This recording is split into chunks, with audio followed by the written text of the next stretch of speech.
When? Okay. Mayor Bob's last message on the alphabet board. We read just down to the end of that paragraph. You don't need to read the last one. Okay.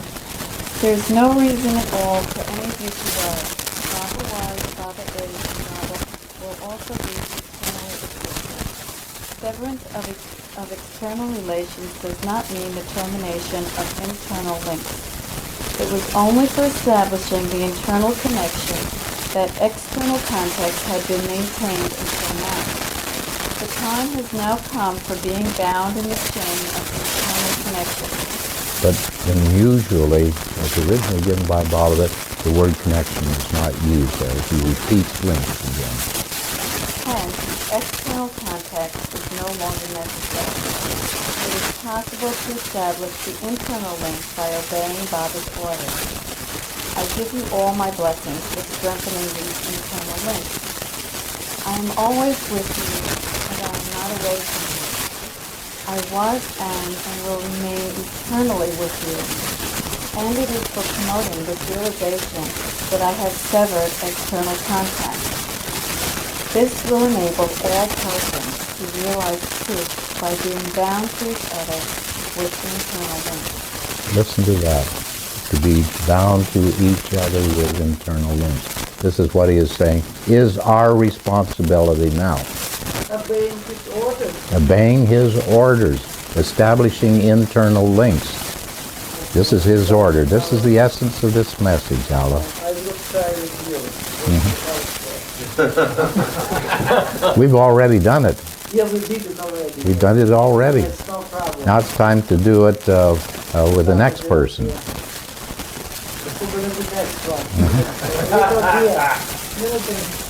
Let's go on. Is there more of the next? Let's go on and finish that. Or did you get to? Yeah. Stop here. Okay, this is the list. Yes. The list? Yeah. Oh, my lovers, I love you all. It is only because of my love for creation that I have descended on earth. Let not your hearts be torn asunder by my declaration concerning the dropping of my body.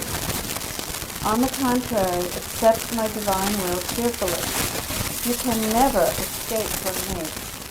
Even if you try to escape from me, it is not possible to get rid of me. Therefore, have courage, and be brave. That's it. Well, it's not totally the end, but that's where he is telling you what he has done. He's done a good job of it. He's leaving, and he says now it's up to you to establish these internal links in a chain. You know, a chain is not two links joined together, it's several links joined together. We've found again and again and again in various Baba groups that apparently the mechanics are, as far as we can judge, you know, that you can do it for around 6 to 8 people. That's a pretty good chain. Beyond that, it becomes psychologically terribly challenging and difficult to do. I'm just giving you Stephen's typical statistics, because my mind works that way. So take seriously what Baba says about establishing inner links in a chain. And somewhere here he says, and then you will realize the truth. Sure. Absolutely. Pardon?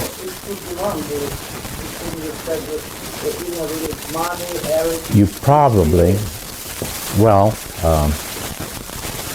the whole implication is that this is our responsibility in physical creation in the body. And it's pretty difficult to establish an inner link with Arish and Mani in body now. I certainly didn't interpret this to mean establish inner links with Mandali. No, but if you did establish before, and then you got to their body... You're still living and you're still working on the whole thing. So you've got to renew the process. You keep working. That's why we're still in the body. Because we still got work to do, and Baba keeps us in the body until the work is done for this lifetime. So we got to keep up the whole vital process. Don't retire prematurely.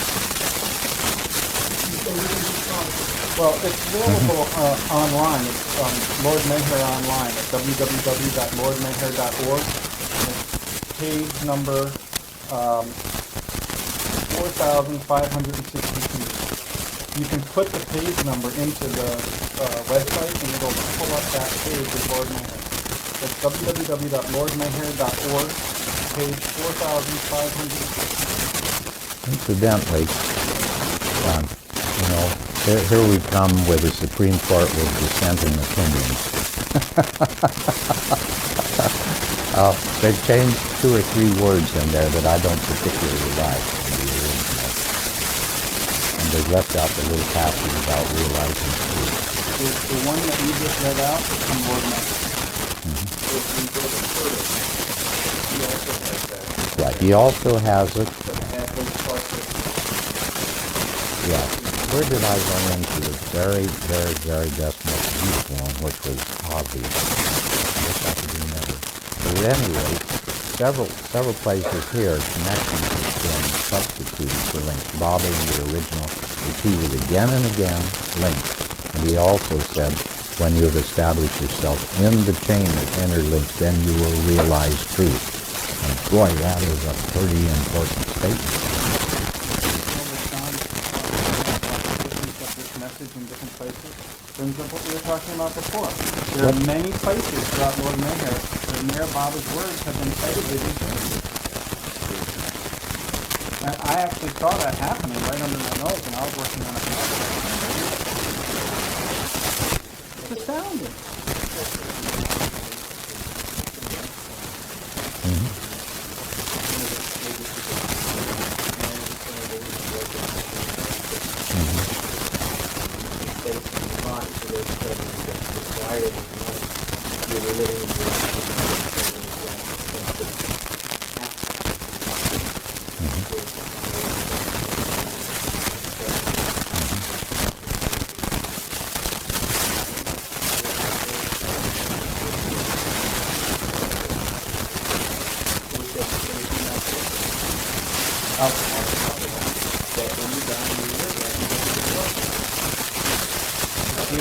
Oh, is red wine included in that?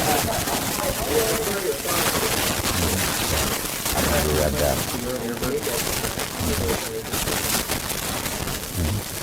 Look, you bring up a good point, because one of the things I wanted to emphasize here, because I keep repeating, we have, all of us, a joint responsibility in relation to preserving Baba's words as best as possible. And certainly, what is it you just said now?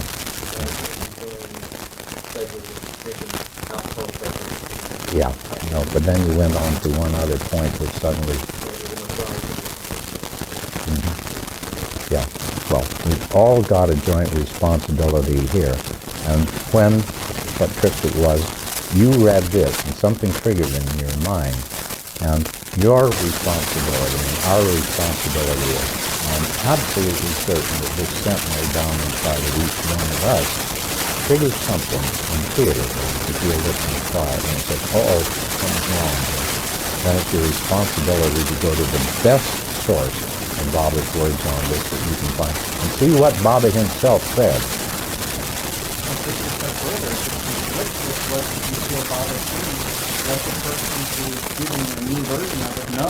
Or let the newsletter that printed it know what the correct one is. This is our responsibility. I think one has to be aggressive about it. You can't just sit and be peaceful. You have a responsibility to fulfill. I think there's a bunch of questions brewing over here.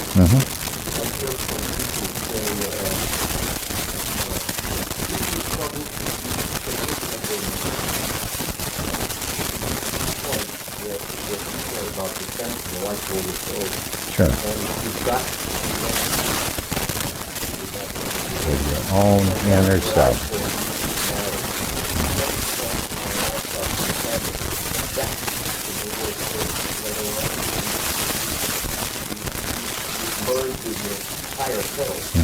Can I add just one word, though?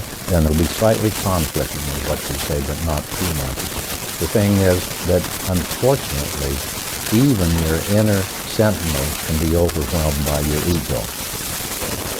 So if you've got a strong ego, which most of us have, then an outside companion screwing you can be absolutely invaluable. Depends where your ego is, what stage, and particularly on different subjects. One thing, the ego will just rise up and, oh, holy hell, and overpower the sentinel. Another, the ego will sit back and the sentinel will get the message too. Oh, absolutely. Your sentinel knows. That's why I say it must be a function of the drop soul itself. It knows. It knows. Yeah.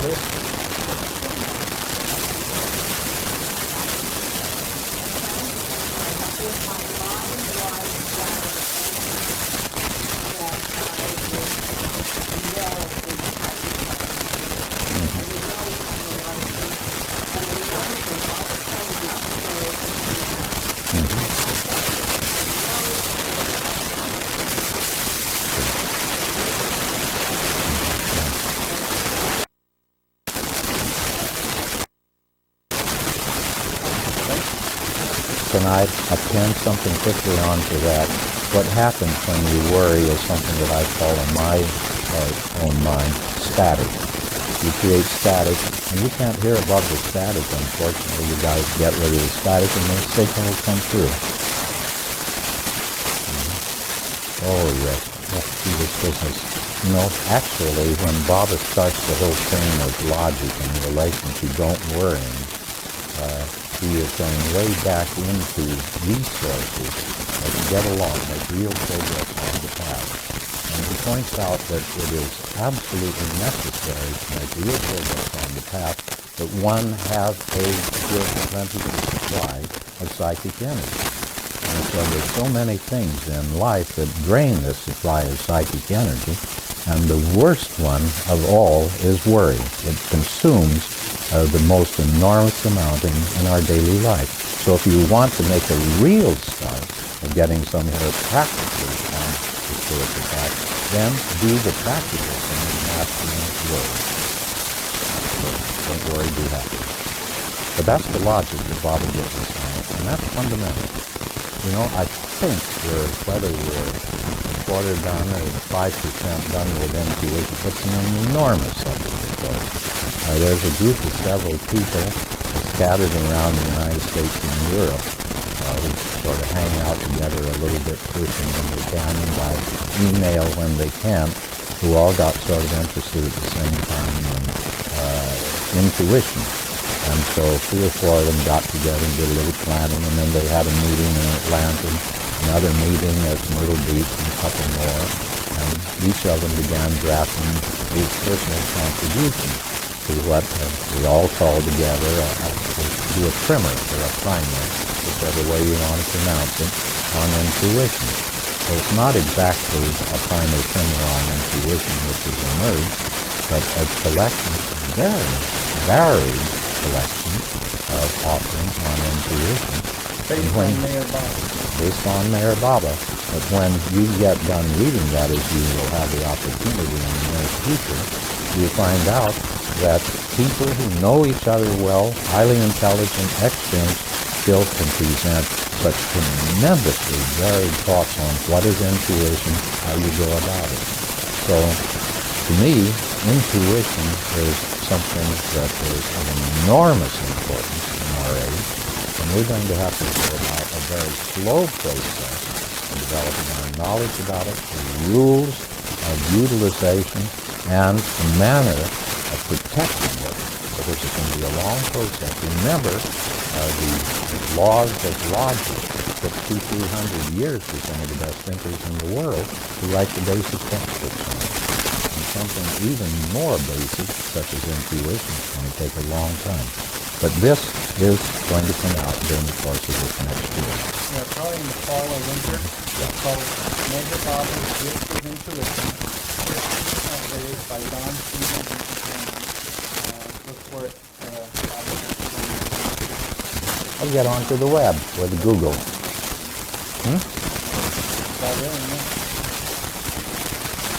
So enough. I think we have to stop the intuition there because we've still got a few important things to take on. one of the most exciting things that happened to me, I mentioned it this morning, that we would certainly have to get to it this afternoon, is when I was finally succumbing to this writing project for the Spanish publishing of the translation of God's People. That I want, first of all, a reasonably brief book on Mayor Baba's life and major outlines of his philosophy. And as I said to you at that time, when I finally realized that I was just going to have to do it if it was going to get done, I had to go over very rapidly but very intensively at least the high points of experiences with Baba. And just an awful lot of things statistically began to dawn upon me, and I realized how Baba, for instance, had used this vow of absolute honesty and honesty in business to do some major work on Stevens' samskaric energy. And it was absolutely fantastic what I saw because of this review. And the other thing that really, really startled me, first of all, it was just sort of fun reminiscing how many times I'd gotten in to see Bob and what went on and this and that and the other thing. And every time that I came in, I always got a good Baba hug, and very often a kiss on the cheek or on the side of the neck and so on. Maybe a cuddle or two here or there. Once in a while, some hand-holding in the car when he was going off to wash the feet of the lepers or things like that. He was walking back from the barn on one occasion with Beryl Williams stepping right in his steps right behind him, which was a wonderful thing to see and experience. So as I went through all of this, also I thought, yeah, gee, that was an awful lot of very intimate contact with Baba, and I just felt pleased about it. And then the little old worm up in the mental story began wiggling and said, I wonder. You know, and just as soon as you say, I wonder to yourself, with Baba, you're in for a real adventure. So then I began to wonder to myself, well, no, when I remember it now, there are so many, many times when I stop to think of it, unusual, I would not have expected of the Avatar, when especially he was meeting with people that he hadn't met for, say, several months. Somewhere in the course of the proceedings, he'd line all of the men up in a row, all the women up in a row, and he would embrace each one by one. Isn't that extraordinary? Isn't that? Do you know of an avatar or a great, great mystic or teacher who has deliberately done something like that? I don't.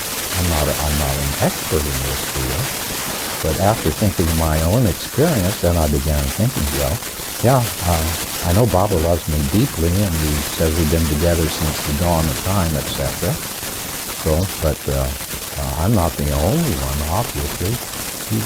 Where have you ever seen in mystic literature an example where the great mystic lines up the devotees in the line and systematically hugs them? And he would not only hug them on one shoulder, he would hug them on both shoulders. And so he wasn't trying to save any time. He was giving a real human contact with the individual. That made me start to wonder. And so, what's next in line? I think the next thing in line is that I began to realize that not even the Mandali had much of that embracing physical contact with Baba. I've been around when Baba would say, well, now I haven't done so-and-so, or I haven't embraced the Mandali for X umpteen months or so, and so on. And so it's high time for me to do so. So not even the Mandali had the amount of embracing that some of the people in outlying groups got from Baba. And here was old Don Stevens, but I just have to show you the manner in which Baba functions sometimes. I had, I just have to say this simply and bluntly, and don't ask me to explain it because I can. I had free access to Baba to come unannounced without any invitation or even advance communication to Baba when I was anywhere let's say, 1 day's airplane flight from India. Mother just said, oh, don't bother to come, just come. And this would happen even at times when he was in deep seclusion. So, as a consequence, I got in and out of India very rapidly, often. Sometimes when I was visiting him there, he would send me off there for a day or two, send me off there for a day or two. When I left, he would give me an embrace. When I came back, he would give me an embrace. God, statistically, I got embraces from the avatar. And so then I began thinking. And then I suddenly remembered Eric's disappointment in old friend Don when he had told me the story of the new life. I said, I'd better get through all this hardship and these flabbergasted and so family. And you cannot imagine the glory of contentment with Baba. And so I said to myself, well, Baba said that he was laying major outlines for people to live by for the new humanity in the new age, and that those forms had been established and would be used indefinitely, even if there was no human being left. In other words, the forms were permanently in place. And remember, when he came out of the new life, he said, I have done to my complete satisfaction what I wanted to do in the new life. So those forms were very important. And then I had to say to myself, isn't it remarkable what Eros epitomizes to himself? And he is certainly one of the most discerning people who's ever been around Baba. But the epitome of experience of Baba in the new life was the glory of companionship. So then I said to myself, good heavens, I have had a lot of companionship with the avatar. He's given me days and hours of all of this work on the various Edison's on. But all of these embraces, so I've had the physical contact of companionship with you, of a sort that really I've never had in any sort of human companionship. It always followed certain forms. It never got, what should I say, sensual. But I just have to say, an embrace by Baba was certainly not just some sort of a little shrug, make a little bit of body contact and off you go. Baba's arms went around you and he gave you a hug. He gave you a real, warm, human hug. And so I said to myself, I wonder about this. Is this part of, let's say, the form of companionship that he has laid down for human beings in the future?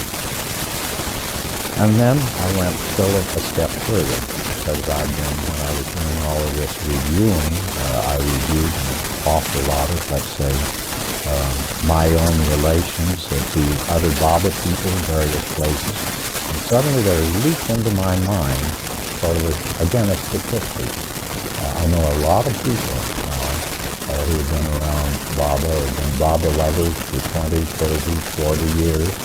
People of high devotion, high development, who work with them.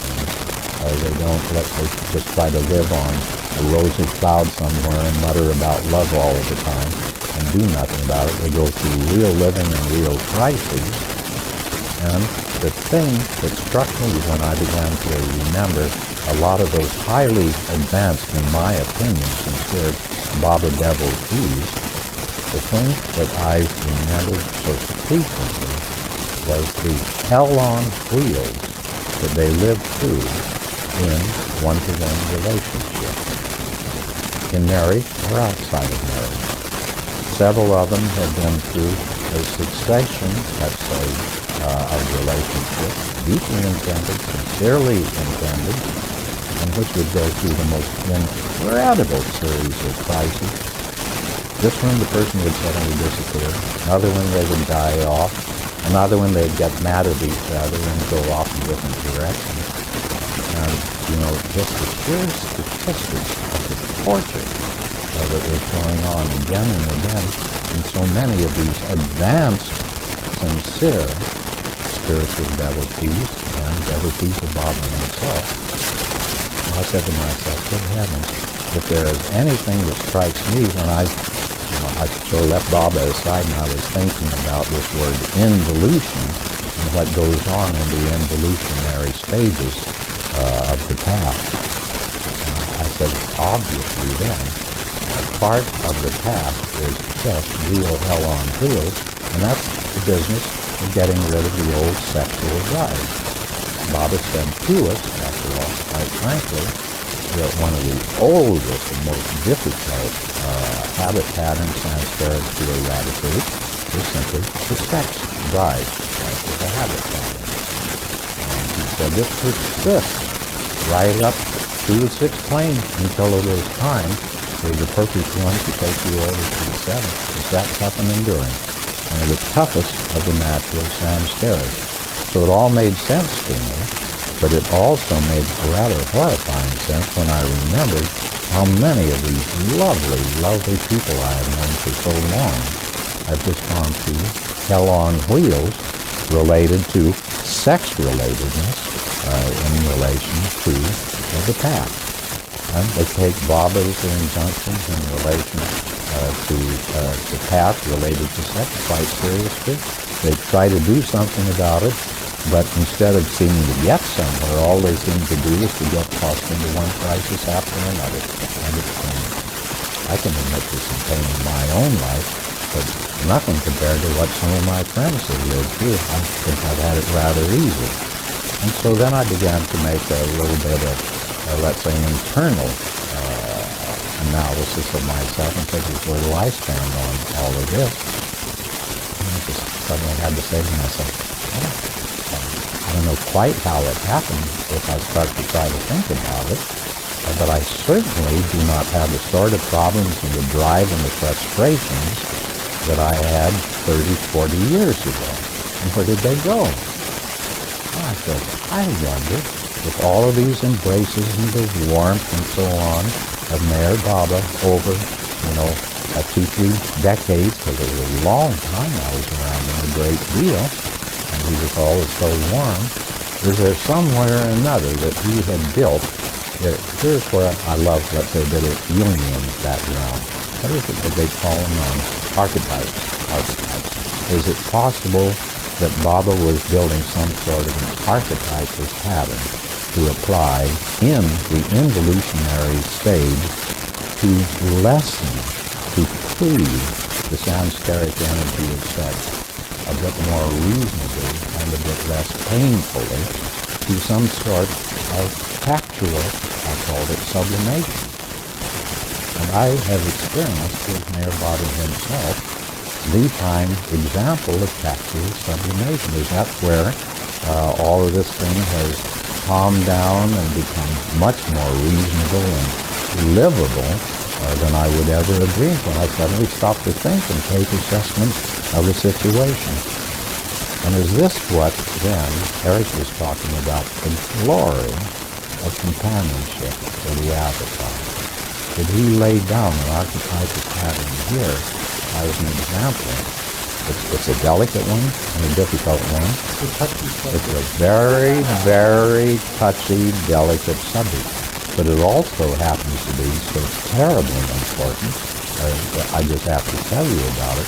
This is one of the two major, let's say, opening up of possibilities in relation to the new life that hit me as I began to write this book for the Spanish publisher. So I simply call it, let's say, the hypothesis of the possibility of tactual sublimation having been set down by the avatar as an important key part of the forms that he set up in the new life to make the passage through the involutionary stage, to make the passage through the sexual drive problem more human and more, what should I say, bearable. More tender and less sexual. More tender? Yes, more companionable and less sexual. That doesn't mean that sex goes out the window, but nevertheless, that things can be brought, let's say, to a reasonable series of progressions more readily and more humanly. That he take pity on humankind and say, all right, this is another thing that I'm going to leave as a gift to humanity. And how does that relate to interlink with companions? Well, I just think that that this is part of what is involved in true inner links. And Baba giving the guidelines, because his guidelines were just terribly real, much more warm than I would ever have imagined. But still, all right, if he is the one who is showing how it is to be done, how far it can be carried without getting into real trouble, well, give it a try. Give it a try.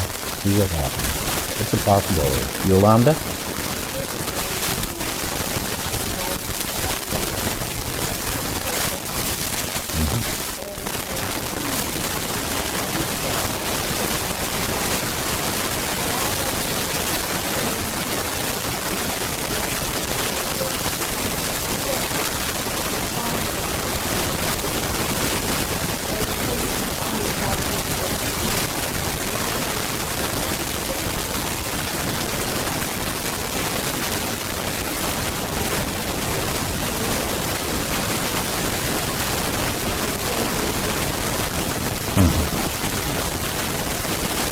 So he gave us everything except harmony.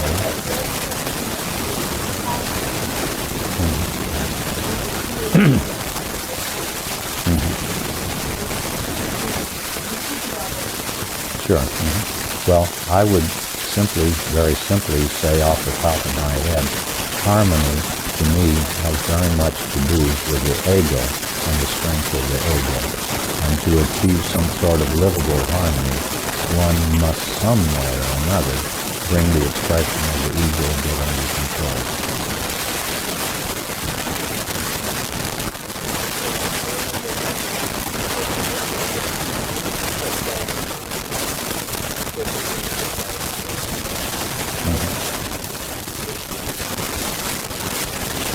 Yeah. Yeah. Incidentally, this is all of the groups that I have contact with who have been working very carefully together in small groups, taking Baba, especially in New Life, terribly seriously. This whole question of companionship, working to real interrelatedness, this has been a central goal. And it's tough, but they are so absolutely convinced that this is the key or a key of inner development with Baba. And they all believe that the message, the last message on the alphabet board, is a key guideline in all of this. It's simple, but terribly difficult to do. Well, where are we getting on? We've got 15 minutes, so we can pursue a bit of challenges and start to...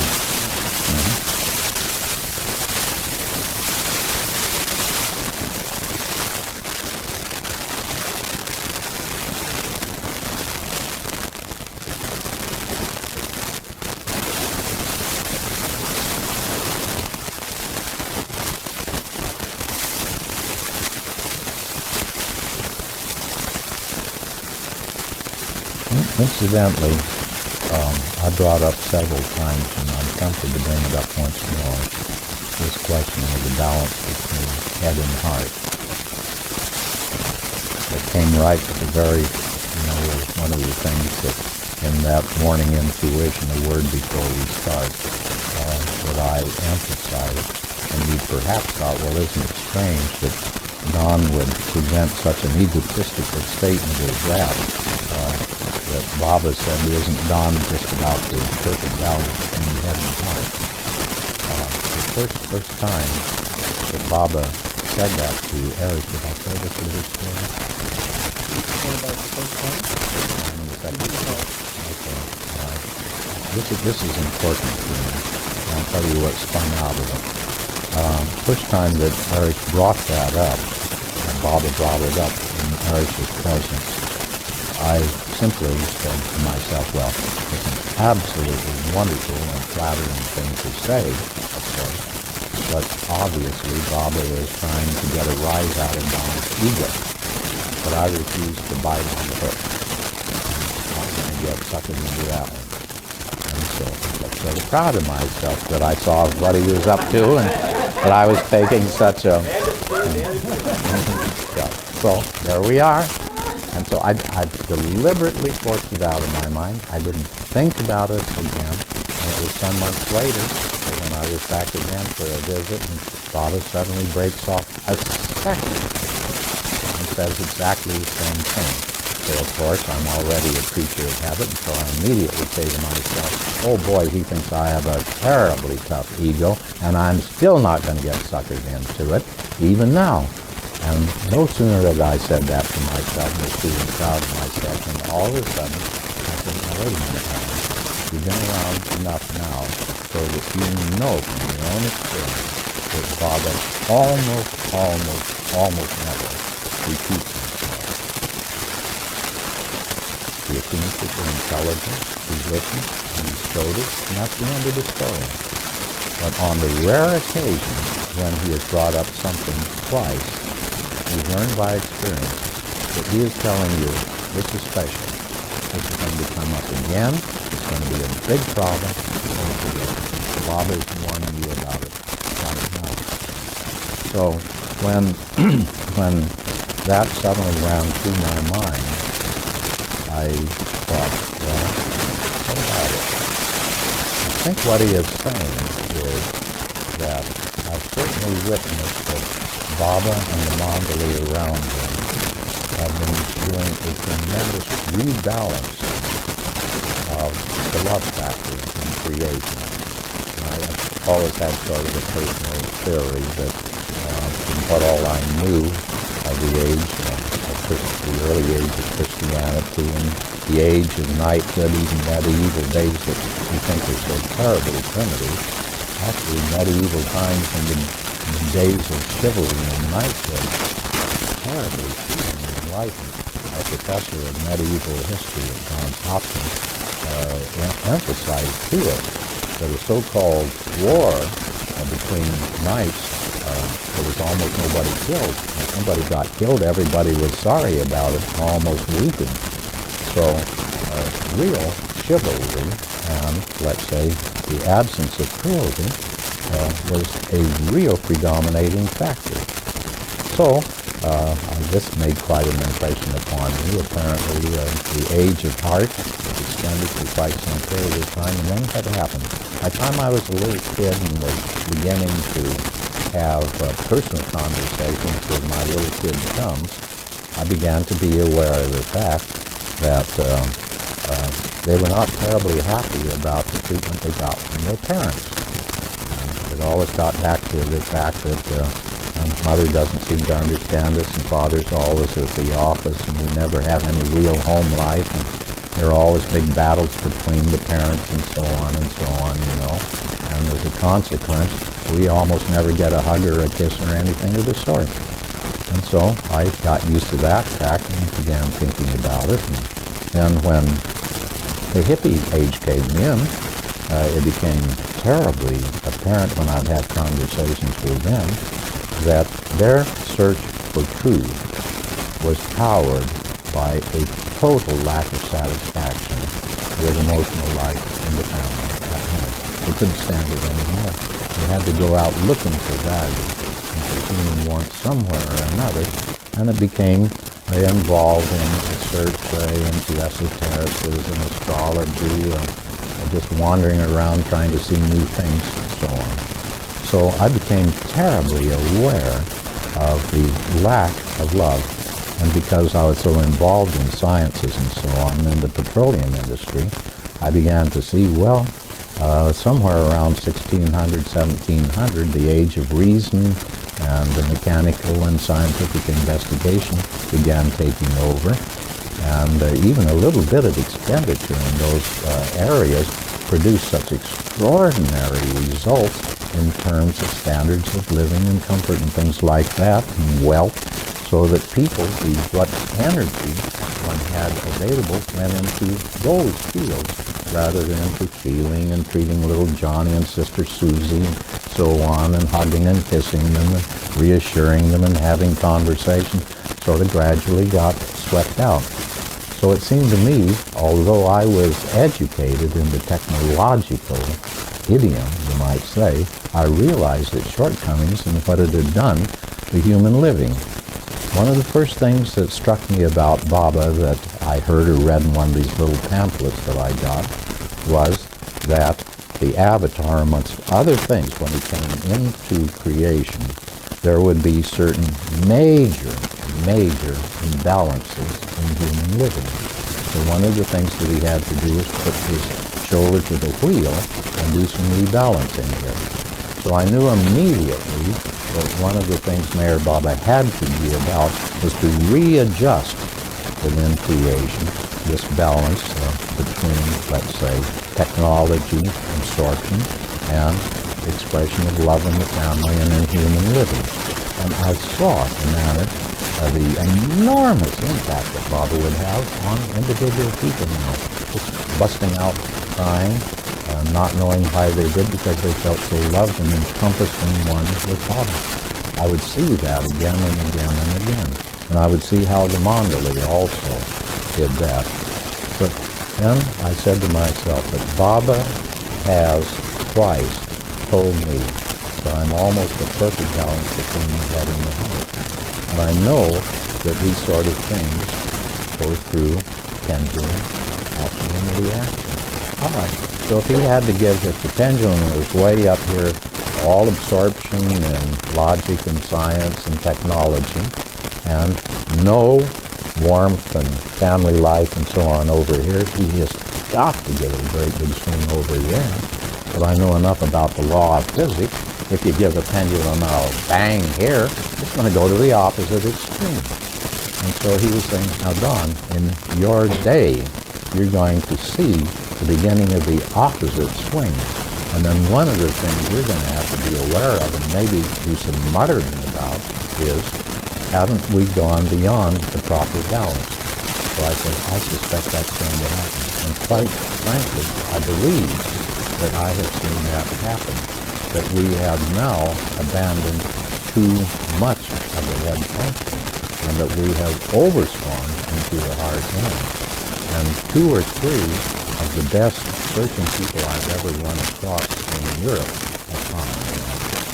They're repelled by it when they find it. Yeah. So here, 2 places.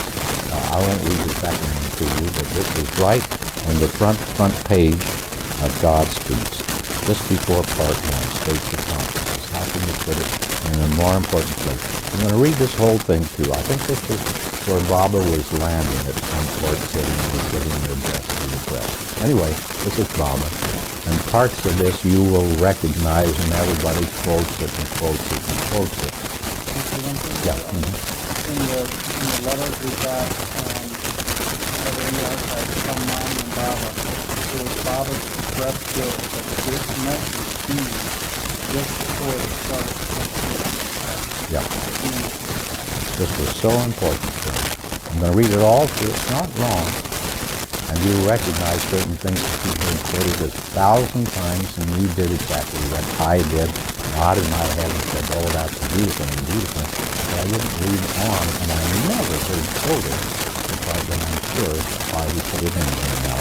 He says, I am not come to establish any cult, society, or organization, or even to establish any religion. That's exactly what they do. They have enough of that. This is a guy who's right down the front line of the book. So, the religion that I shall give teaches the knowledge of the one behind the many. Great stuff. Great stuff. The one behind the many. Yep. The book that I shall make people read is the book of the heart. It holds the key to the mystery of life. Oh, marvelous. Boy, he really realizes where the emphasis has to be put. And this one says, he sort of sneakers this one in between, I shall bring about a happy blending of the heart, of the head and the heart. I heard that too. Yeah. I shall bring about a happy blending of the head and the heart. I've never heard that quoted. None of my Baba friends ever quoted that to me. And I never got beyond the first sentence of this, so I could read on to the end. But now, then listen to the final thing that everybody quotes. I shall revitalize all religions and cults and bring them together like beads on one string. That's our boy Baba. Yeah. But I've never heard that blending, a happy blending of the head and the heart. And that's exactly what he told me. And if you read the discourse on love, second page, there are 3 paragraphs devoted to the balance needed between the head and the heart. And Baba starts out by saying that normally a person is all head or they're all heart. And neither one of them works. You simply cannot carry on successful living, make progress on the spiritual path if you're either all head or all heart. And secondly, then he goes on to say, however, that proves to be impossible, so eventually the person starts to try to get a dialogue between the two. And so, but then, unfortunately, what happens is that you almost always, the head predominates, and anything that the heart tries to do, argue it out of it. They're enemies. Or else it's the reverse. The heart tries to have the full sway and say to the head that you're an infant poop, you're always doing the wrong thing, you waste the family money, etc., etc. And so there is a constant war. And so then he says, and then it goes into a stage where it vacillates back and forth between the two. But eventually it has to come to a balance, a happy balance between the two. And when it does, then super consciousness is precipitated. Boy, this is important. I have never heard anybody quote that. Isn't that amazing? So this is what Baba was warning me about, that this essential balance of the head and the heart function is going to be lost. I've had to give it a great big shove, but the laws of dynamics are simply that the shove will eventually go too far and become unbalanced again. And so then somebody and some people have hopefully got to read what I said about this and start shoving towards an equilibrium between the two. So there we are. You know, I think what we've got to do now is sign that 1,000 copies of the book that to be sold this afternoon. A couple more? Okay. What would you like to do? Well, I wrote some down saying my quote from Baba about that subject. And I just found one. You see how propaganda works on a little bear? It's a great subject. It is. It's a tremendously important subject. So I found one that I'd like to share. Please do. From the Awakening, number 365. The question was posed to me about, and this is his answer. Do intellectual attainments help or hinder man's progress on the spiritual path? Baba. It is impossible to reach the spiritual truth and realization by talks, arguments, or by reading books. It can be reached by the heart alone, but that would be a very slow process. But when the heart and the head are equally developed and well balanced, man's progress is much quicker. The man between the head, intellect, is more developed than the heart, is liable to get ideas fixed day. Is that what they say? Day peaks. Fixed ideas. Yeah. And he becomes attached to his intellectual achievements and superiority. The man with a warm heart has greater faith, and for love and truth will give up all. The intellect is the lowest form of understanding, and is developed by reading, listening, reasoning, and logic. These processes create an illusion of real knowledge. The higher form of understanding is permanent illumination through which one experiences and sees things as they are. In this state, one feels in harmony with everyone and everything, and realizes divinity in every phase of life and is able to impart happiness to others. The last and the highest state of understanding results from the merging of the soul into the limitless ocean of infinite knowledge, bliss, and power. One who has himself attained to this can enable thousands to attain to such. Good. Thank you, really, Dennis. Well, I think now, why don't we have our Bard again? Do you have the copy there, Linda? And maybe if you could just ask that from the face Baba, and do not please yourself repeat it. Let's do it like Baba did it with Arish. And Little Bear will be our Arish.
Can I ask you a question?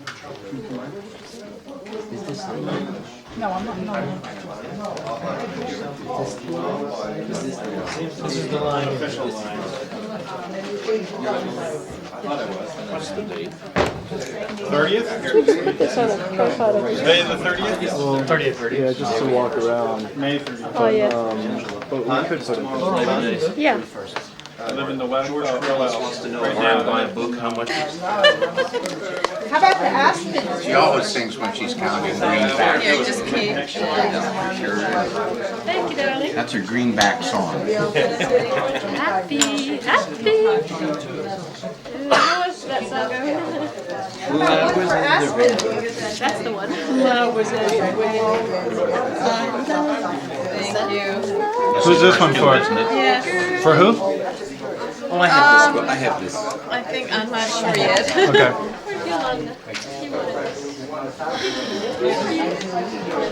Maybe Diana. Most likely. Sure. Sure. She never comes anymore, so I just get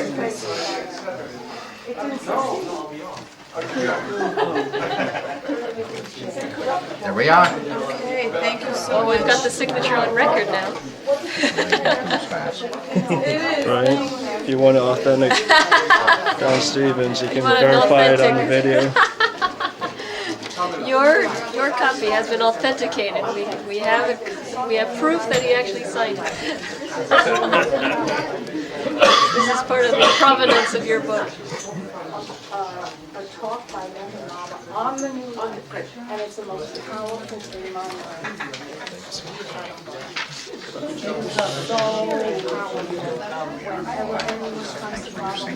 Thank you. That was really beautiful, Tommy.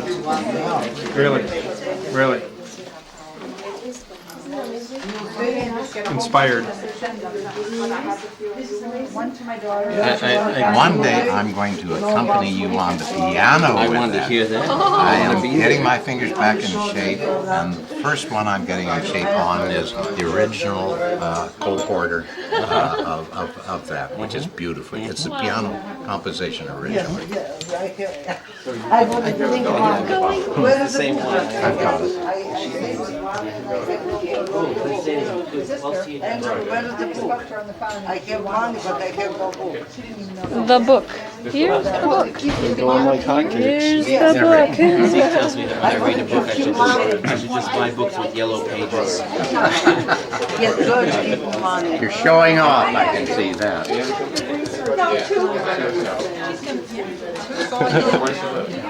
Do you see my teeth? Did I brush this morning? Well, that's why she he left and she's still there. She's Virginia. Very much. You have changed your whole place. So, see you Saturday? Yes. Well, you really got it. Dr. Marty? Alex might be getting dinner together, but you can I will call, call me. I will call what Thank you very much. Good to see you again. One for Virginia, and one for myself. Okay. Alex will send me the email. This is Liz. Yeah, but usually I don't person. I know. This is for Judy's mother. Whatever you do, I don't care. I came to talk about something else anyhow. Yeah. So, all right. Virginia. Virginia. I have, by the All way, right, but computer. is she going to give it to I do, but I do not. She doesn't know I'm doing this. You can learn. We bought the books He yesterday, promised to come. and we weren't going to do it today, but Teach me computer. Oh, he's far away. How far away? Alex will teach you. Alex. Alex don't remember. Melvin, will you take food again? My son teaches What have you but got? He wrote it down, I don't remember. I Pasta cannot salad, read either. lots of bread. Lay it on. No coleslaw. Potato salad There's a and little bread. potato, there's a little pasta salad, and then We'll take the And then this is for Elizabeth. Yeah, I bothered you, but you promised to make 2 copies and return me letters because I do need this telephone and have a address. photocopy or something I can make. Don needs copies of Check both. out his essay. Yeah, but I just give the first name, if it's all right. Front Oh, and good. back. Just a Fine. little bit. This one, Whatever. just the front. I'm here for another ulterior motive anyway. Good. I have to talk to him. And, will you take quiche too? Yes. No ham though, because I can't eat ham. I'm allergic to ham. Okay, there's a whole thing of ham we'll have to get rid of. Yeah, I can't eat ham. Okay, cool. That's good quiche? Everybody wants a good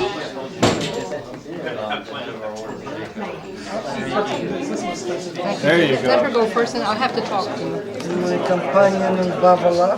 This I comes in said here. my companion. Oh, I can talk to you. Same thing. Just come sit here and then you can talk. Oh, thank you. Don and he talked to the Hold on a second. This sounds important. No? I made it early. That's what I'm talking about. It's very peaceful in the morning. Nothing to you.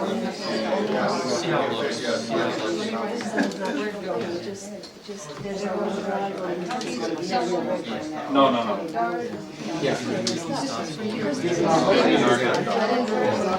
When did you go from changing from? When would you send it? One for Sarah, who's my daughter, and there's a wonderful friend of hers Probably has Sarah has 8. private numbers. This is going to no, can't dial. No, but I know it's dial number. Yeah, maybe just get out. I used it. Just as a deep legally. Yeah.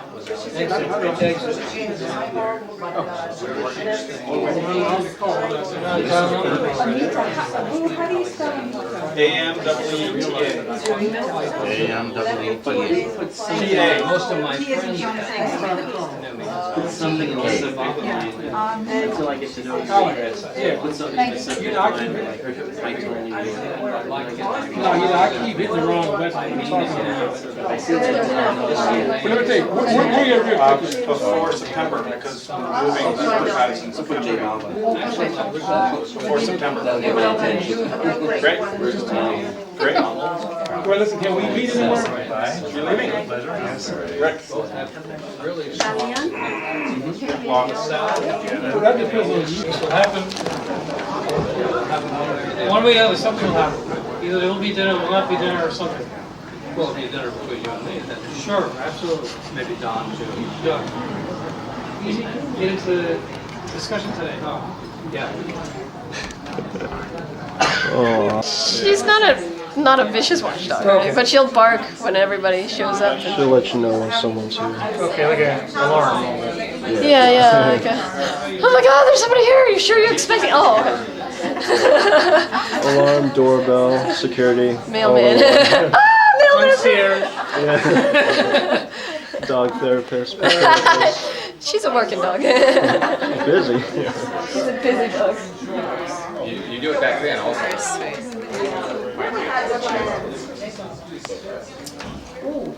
Oh no. You are the you are Where you going? you are the video. Say hi. Say hi. Excuse me. Puppy book. I'm going to get what is Are you waiting? Okay. Oh, I'm just gonna walk out without my Same time, different place, same place. Puppy book. The puppy book. Check out the munchkin running with her. Oh, so cute. Yeah, is that your money? That's my little munchkin. It's money. It's the puppy book. Did you know she would get that big, Angela? Oh, well, we had a guess, we had an inkling that she'd be big. How did you know? Well, just because other 8-week dogs, you know, were definitely not as big. But you got her from the animal shelter? Yeah, we got her from the North Shore, and they And had no what idea. did they say? They thought she was a collie shepherd.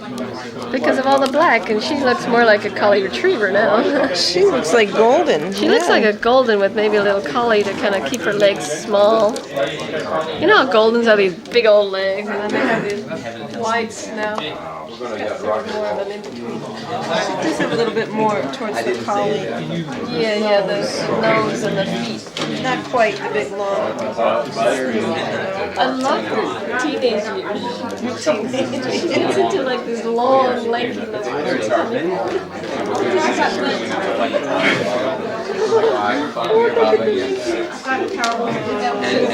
gonna get more naked. That was like almost the last time I was scared. I was like, quick.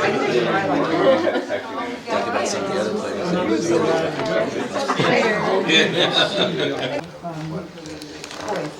But there's too much because you don't want to go through this. No, but I mean, whatever is around, because how the boys must scream and react and fight back, because the truth, I don't know. Sex is the worst thing that people can do. Really? Sending people to war to die these days. Well, and also, And lying. it's also like